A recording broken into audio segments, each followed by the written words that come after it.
Hi friends, welcome to Telugammayi channel. ఇప్పుడంతా ఆషాఢ మాసం బోనాలు సందడి కాబట్టి మేము ఈరోజు సికింద్రాబాద్ ఉజ్జయిని మహంకాళి అమ్మవారి బోనాలు దర్శించడానికి వచ్చాము. అమ్మవారి దర్శనం చేసుకోవాలని వచ్చాము. సో ఇక్కడ అరేంజ్మెంట్స్ చాలా బాగా చేశారు. మీరు చూస్తున్నారు కదా, డెకరేషన్స్ కానీ ఎంత మంచిగా చేశారో. మార్నింగ్ సీఎం రేవంత్ రెడ్డి కూడా దర్శించారు అమ్మవారికి. ఉజ్జయిని మహంకాళి బోనాలు యూనిటీకి ఒక సింబల్గా చెప్పుకుంటారు. అందరు పొలిటీషియన్స్ కలిపి ఉమ్మడిగా చేసే ఉత్సవం ఇది. కాబట్టి ఇక్కడ అరేంజ్మెంట్స్ చాలా బాగున్నాయి. అండ్ ఎల్ఈడి స్క్రీన్స్ కూడా పెట్టారు. ఎల్ఈడి స్క్రీన్స్లో ఉజ్జయిని మహంకాళి అమ్మవారి గురించి కొన్ని చిత్రాలని పోర్ట్రేట్ చేస్తూ ఉన్నారు.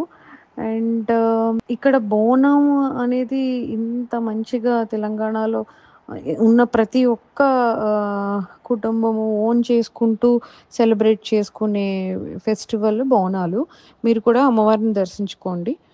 మేము 2-3 టైమ్స్ ట్రై చేస్తే థర్డ్ టైం అమ్మవారిని క్లియర్గా నేను చూడగలిగాను. సో మీరందరూ సికింద్రాబాద్ ఉజ్జయిని మహంకాళి అమ్మవారి దర్శనం చేసుకున్నారు కదా. సో నా ఫుల్ వీడియో నేను త్వరలో అప్లోడ్ చేయబోతున్నాను. Go and watch and please subscribe and share. Thank you.